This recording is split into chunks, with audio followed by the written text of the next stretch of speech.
It's Aldrich, and this is my 3-minute paper on machine learning for Cas9.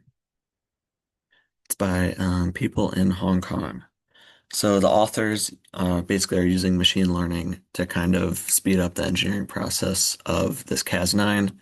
They're using SA Cas9 because SP Cas9 is a little bigger and bulkier, and they've run into some problems with kind of taking that as far as they can. So with SA Cas9, they need to increase the activity essentially.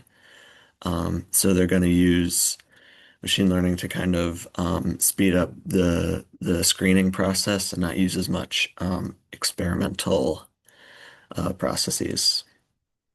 So their training set, they're kind of starting from already like a zoomed in, honed in spot. They're only looking at 8 relevant positions and a couple of mutations each to get 1296 like total mutations.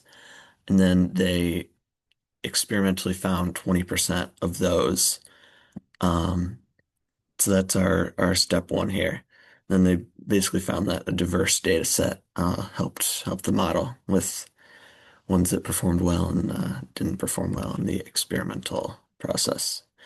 So they use machine learning assisted directed evolution, MLDE, specifically to predict the Cas9 activity, the mutated Cas9 activity.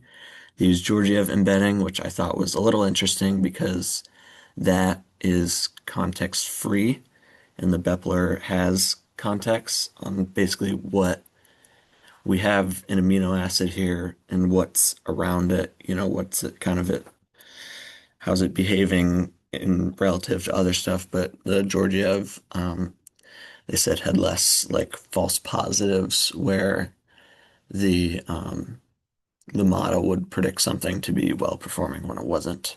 And they also use SVM and random forest and combination. So they basically found that this 888 spot and an 889 spot, and also some of the 900s had higher activity, and then a couple spots that were, better off just as the wild type. Um, so yeah, this is them shown structurally. That's what it looks like. And then this is kind of another perspective on the model's performance.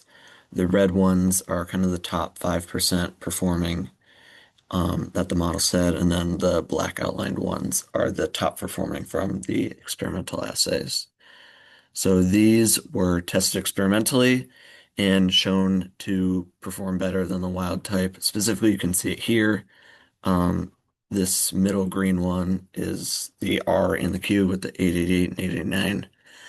Performs very well in a GFP disruption assay. And also, as they showed in the structural analysis, had some extra interaction. So it makes sense that this plus mutation performs better. Yeah.